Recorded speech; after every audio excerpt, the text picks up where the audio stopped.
You might have gone through some circumstances that has made you feel a certain way. Maybe it's sadness or anger or frustration, and some time has passed now, but you're still feeling this way and you don't want to feel this way anymore. There is a time when our emotions come out naturally. You have your crying, you have your outbursts, but after that, once that is done, it's your mind playing on you. It's your mind remembering all the things that happened in the past. Then it's your mind creating new scenarios and making all these things a lot worse.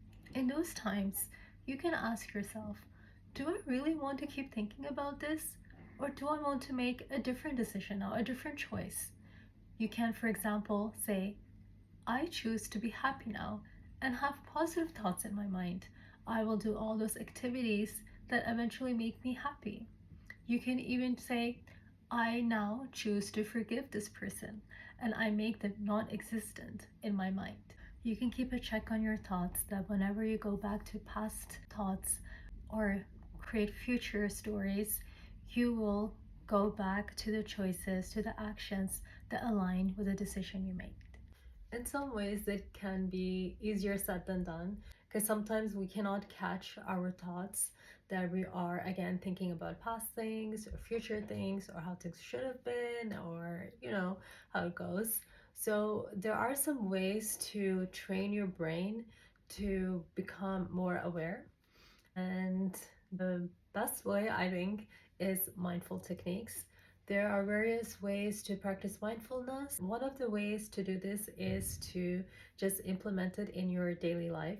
What I mean is, when you're doing daily activities like going for a walk, you can pay attention or observe what's around you instead of being lost in your thoughts or listening to music and singing along in your head and creating scenarios in your mind.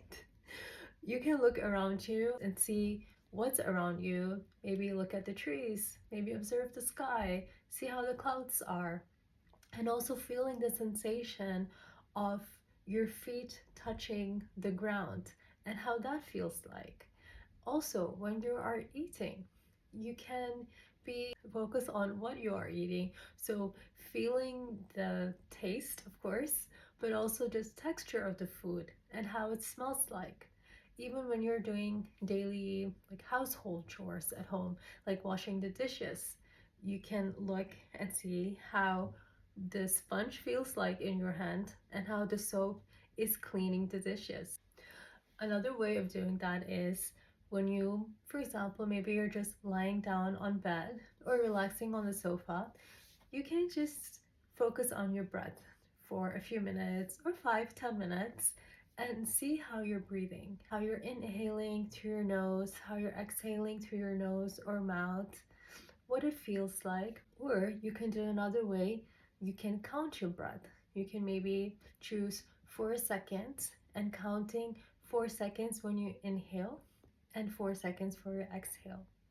The other way is not to focus on your breath, but only seeing, observing what kind of thoughts are coming in your head and not putting any story or judgment towards it, and see what emotions come up and just look at the emotion. That's also a way. And these things slowly, maybe even not that slowly, you will notice the difference actually quite quickly, how that trains your brain to keep a check on your thoughts. So you can be sure to think and do the actions that are aligned to the choices and decisions that you made for yourself. I hope this helped you. I hope this gave you some value. If you'd like, let me know in the comments if it did. And I will see you very soon.